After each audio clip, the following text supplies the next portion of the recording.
చెరుకూరు శ్రీధర్ గారి గురించి రాశారు. ఒక పక్క చెరుకూరు శ్రీధర్ గారు మా మనిషేనని మీరే చెప్తారు గతంలో సిఆర్డీఏ ఉన్నప్పుడు. మళ్ళీ దీంట్లో ఏం చెబుతారు, మేము ఆయన భయపెట్టి లొంగ తీసుకున్నామంట. అతను మా మనిషి అయినప్పుడు మళ్ళీ మేము భయపెట్టి లొంగ తీసుకోవాల్సిన అవసరం ఏముంది? ఓ పక్క చెరుకూరు శ్రీధర్ గారు లేదా మిగతా ఆఫీసర్స్ మా మనుషులు అని చెబుతారు, ఇంకో పక్కనేమో బెదిరించి లొంగ తీసుకున్నామంట. అరెస్ట్ చేసి రాసామంట, అరెస్ట్ చేసి బెదిరించి లొంగ తీసుకున్నామంట. అంటే వీళ్ళ ద్వంద్వ వైఖరి ఏ విధంగా ఉందంటానికి ఇది బెస్ట్ ఎగ్జాంపుల్. సో నేను ఇందాక ఎఫ్ఐఆర్ కూడా చెప్పాను, ఎక్కడ కూడా వాళ్ళు కంప్లైంట్లో ఆయన పేరు లేదు, ఇన్వెస్టిగేషన్ లేదు, ఛార్జ్ షీట్ ఇప్పుడు వస్తుంది. కంప్లైంట్ ఇచ్చింది ఒకళ్ళు, ఎఫ్ఐఆర్లో రాసిన పేరు ఒకళ్ళు. చైర్మన్ కంప్లైంట్ ఇస్తాడు, కంప్లైంట్ ఇచ్చినట్టుగా ఎండీ ఇచ్చాడని రాస్తాడు. అంటే ఆ రోజు ఎండీ చైర్మన్ కూడా ఏ స్థాయిలో సహకరించారంటే బెస్ట్ ఎగ్జాంపుల్ ఇది. అంటే ఇంత నీతి మాలినట్టుగా సాక్షి ఈరోజు అది ప్రతిపక్షంలో ఉన్నా కూడా 11 సీట్లు పడిపోయినా కూడా ఇంకా ఏమాత్రం లేకుండా ఇంకా ఏదో జరిగిపోయినట్టుగా కొంపలు మునిగిపోయినట్టుగా రాస్తున్నారు. నేను చెప్తాను ఈరోజు పవిత్ర కన్స్ట్రక్షన్, మళ్ళీ నేను చెప్తాను దాని మీద సపరేట్ ప్రెస్ మీట్ పెడతాను.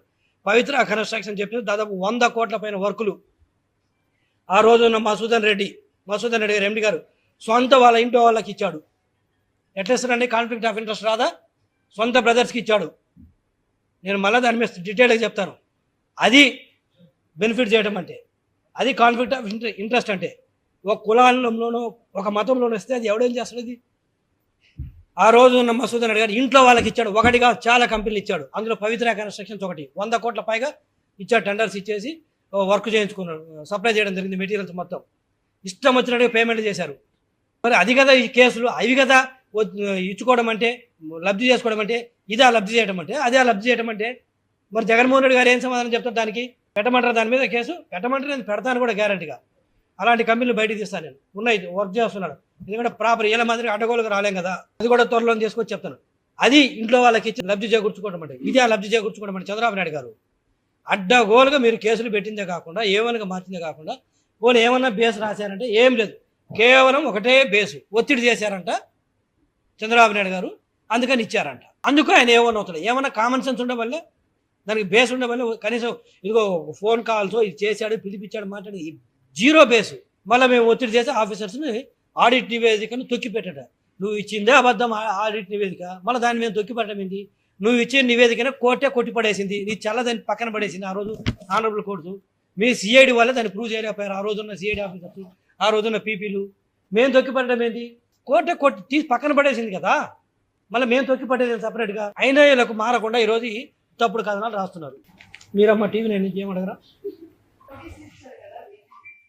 తీసుకుంటామ్మా, నోటీస్ ఇచ్చాను, డబ్బులు లేవంట,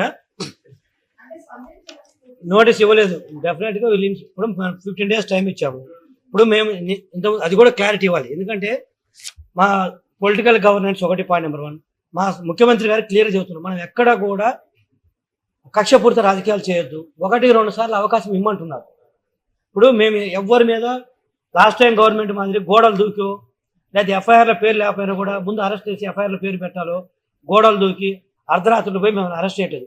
మేము ప్రాపర్గా నోటీసులు ఇస్తున్నాము, సమాధానం చెప్పంటున్నాము, వాళ్ళు కోర్టుకు వెళ్ళడానికి కూడా అవకాశం ఇస్తున్నాము.